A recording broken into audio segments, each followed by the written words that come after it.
مٹی کے برتنوں سے سٹیل اور پلاسٹک کے برتنوں تک، اور پھر کینسر کے خوف سے دوبارہ مٹی کے برتنوں تک آ جانا،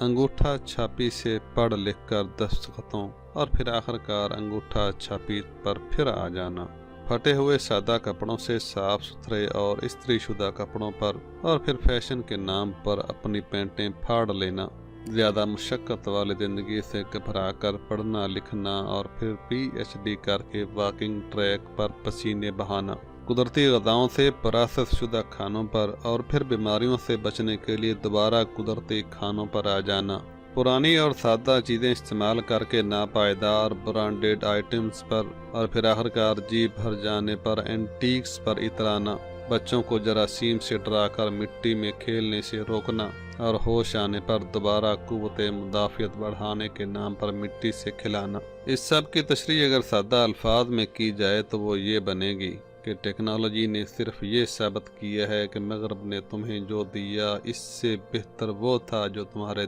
دین اور تمہارے رب نے تمہیں پہلے سے دے رکھا ہے۔ سبحان اللہ و بحمدہ، سبحان اللہ العظیم۔